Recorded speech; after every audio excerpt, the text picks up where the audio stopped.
Well, good morning, Melinda. Good morning. So nice to be here with you, John and Joe from iFinance Mortgage, and thanks for having us. I know we've been trying to schedule this, and you're super busy. We're grateful for your time. Thank you. It's great to see you both as well. Thanks. Well, we want to get to know a little bit better how you got into the business, when and how. Can you share that with us? Long time ago. Yeah, in fact, I think almost half my life now. But I got into the business. I was not long out of college, a few years out of college. I was working as like a controller for a home improvement company, so a little, real estate related and whatever. And I had our general manager there, great guy.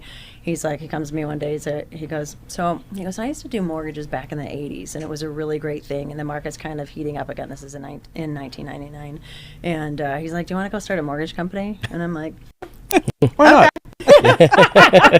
So it was funny. I literally went. I've always been, a little bit of a try and find out everything you can about something. Sure. The more you know, the better you perform. So I went to the only source that existed back then, which was Barnes and Noble bookstore. Oh, yeah. That was kind of near the office. Yes. There was I don't even know if Amazon was even much around back then. Yeah. Barely, if anything.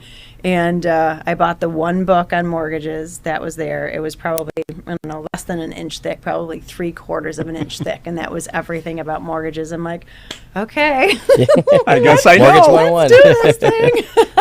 So he was kind of the main originator. I was the main processor, and we grew it over the years. So actually, my 25 years in mortgages, my first 12 were actually as like you guys are, broker, contract processor, just kind of going through the entire life cycle of things. And then the last 13 years, I've been here at UWM. So I don't know. People tend to fall into this. I don't think anybody ever grows up and I want to be an underwriter one day, or I want to be a mortgage originator one day. So, but I think we all have a shared love, and sometimes the love-hate relationship. Sure, like a family. Normal. Why can't we do something a little easier? But we all love it because it's fantastic. So yeah, that's how I got in.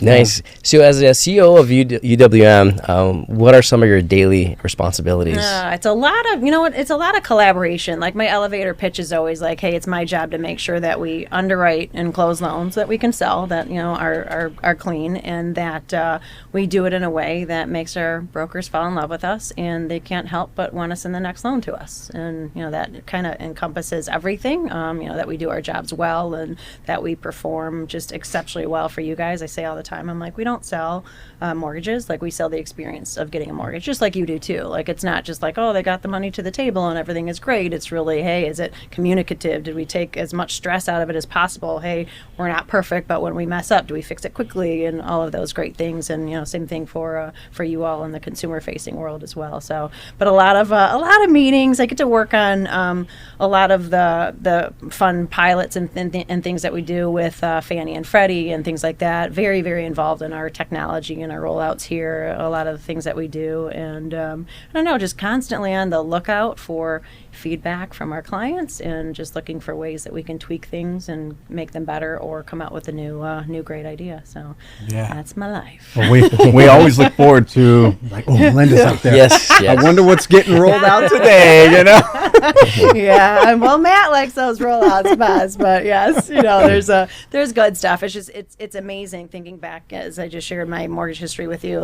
Back when I started, it was the purple fax machine still, and everything in paper, and those ACO clips, and the manila folders, and the paper cuts from a manila folder. Ooh, nothing hurt worse than those back then. So it's really, I'm quite passionate on the evolution of the process and making it easier. We were face to face back then, and you met in person, and you signed documents in person, and then just the migration to upfront docs. Now I'm very passionate about trying to get the virtual session, the closing part of docs. I'm like, we used to do it this way, we're still doing it this way over here. So we're a little bit slow of an industry to migrate, but it's I love seeing the shift over my time.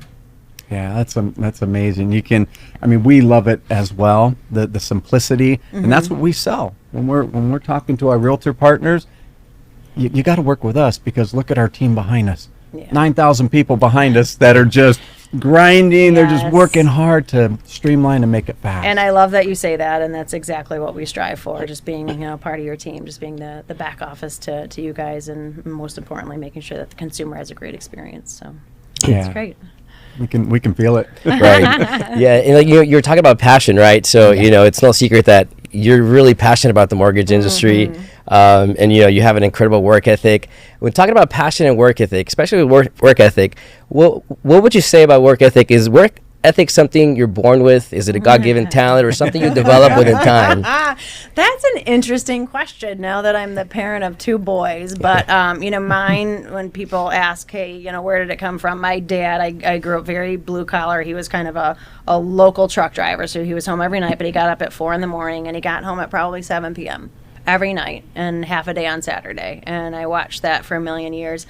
I'm fortunate, however, to love what I do, and he did not love what he did. But I really think in watching him and modeling after him, that's probably where I get it. But I think, it's just like, if you're going to do something, do it well. Like, there's no sense in like showing up for work every day and not trying to make the greatest impact that you possibly can. And I think that's where we all thrive, is making an impact on people and spreading love and getting great things done. And hey, the faster you move, the more of that you can do and impact people in a positive way. Then I think that's a total win. So yeah, I have so I have 2 boys. I don't know. We'll see what happens with them in the end. I hope that my modeling of them growing up will be similar to my dad's impact on me too. Right. But yeah, and then on the passion side, kind of just goes along with just make the biggest impact that you can. And I think people feel good when they do great things in the world. So hey, put your head down, focus real hard, and make an impact every day.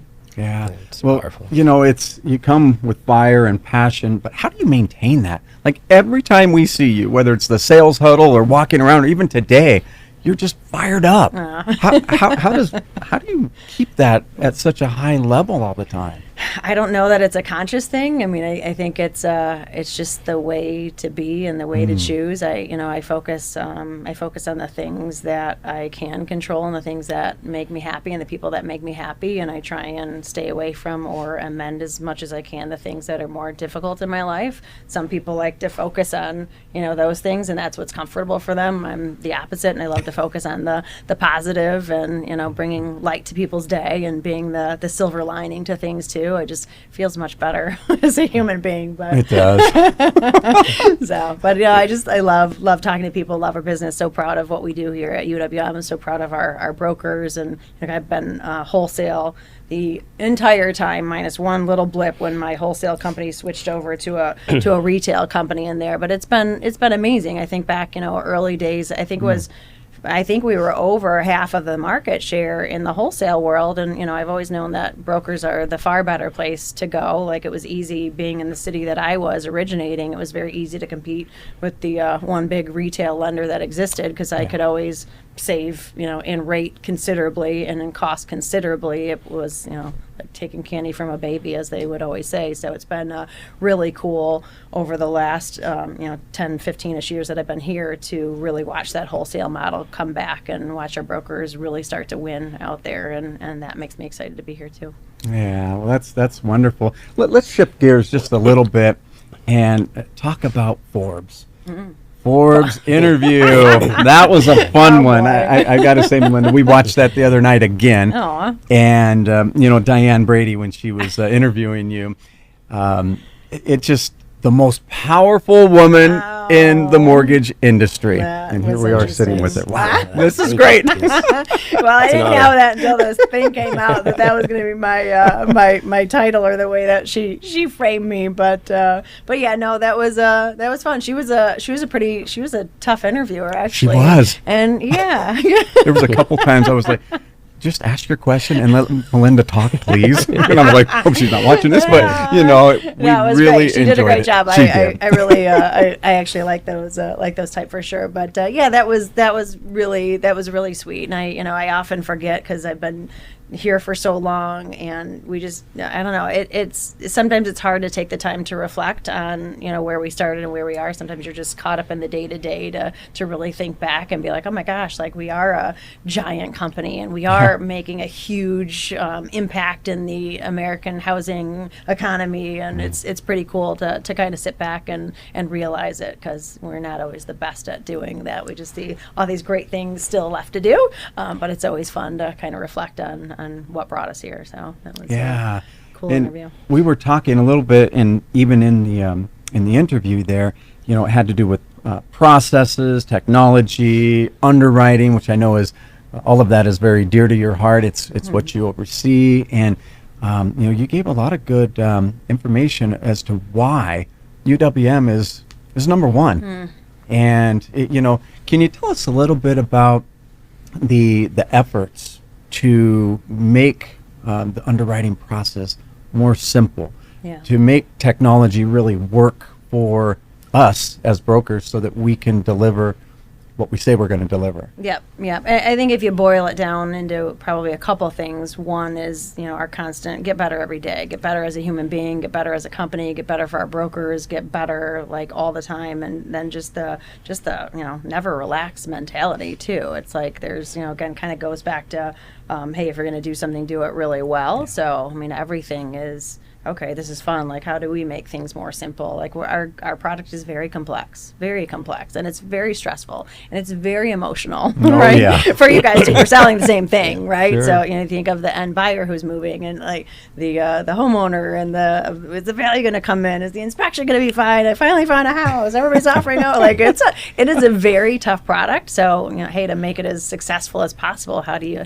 simplify it as much as possible? How do you communicate as much as possible to keep people's emotions in check, that hey, we got you, everything's going to be fine. So that's a lot of what we focus on. We know that again, it's complex and it's an emotionally charged product, so we're always looking for ways to make it simpler and better, and then give you guys the tools also to do that for the end consumer too. So it's just a constant, just really caring about doing better, and like every day is that. It's never just like, oh, let's just stop investing in technology because what we have is pretty cool. Like, no, it's like it can be so much more cool than what it is. Keep going. So luckily, that's been our culture forever. There's never been like, oh, let's peel back spending on this or this, because the bottom line, that's not what we do. We care about making a product that's greater every single day, and we know that the returns will come if we keep earning our business every single day. So I've lived for a long time. I'm like, you're only as good as your last loan. Same for you guys too, right? Like, absolutely. Hey, to get that next referral, like it makes you work real hard. You don't have captive business. We don't have captive business. Yeah. Like you got to work for your product every day. Yeah, that is so true. And one thing I know we really appreciate is being able to have that close relationship with our underwriters. We can pick up the phone and call. We have our amazing account executive, Megan, as well. We love her very much. We appreciate her. And, it just makes our job so much easier, especially when things get elevated. Yeah. They get a little stressful. Yeah. We're like, okay, we can call. Right. Let's call. Let's see what we can do to get a solution, work through this, Yeah. So we really appreciate the efforts on the daily to streamline things, make things even better. Good. So, Good. Yeah. Love it. We're going to talk a little bit about scaling, right? What kind of advice would you give, all the brokers out there who, have 5, 10, 15 LOs, but they want to scale to 50, 75? Yep. What kind of advice can you give to those brokers? It's a great question. And when I started, we had, I think, 37 wholesale underwriters. Now we have thousands. So I've lived this life to many levels in my time here at UWM. And I think that, the most important first step, regardless of honestly how big you are, but if you have, future plans of growing, is putting in some consistent processes today, the ones that you believe will result in the best experience for the consumer, which will result in the best amount of referrals and comeback business in there. So, and then, scaling is really, hey, once you figure out how to do this, then you want to double business, great. You double your number of people that are working on X, or maybe a little less because of economies of scale, but that's really the first step. And whether it's a one-man shop, one-woman shop, 5 people, 10 people, 100 people. I think the most important thing that a business leader can do is, hey, let's define what we think is the best process for the consumer. Hey, how often do we want to communicate with them? In what ways do we want to communicate with them? What are the touch points? What is the follow-up? Hey, do I call after the appraisal comes in? Do I not? Like all of those things that, again, we know our product is emotional. Like when we really sit and think if, how do we make this consumer the happiest, and then work backwards, right? Like what do you want the consumer to feel?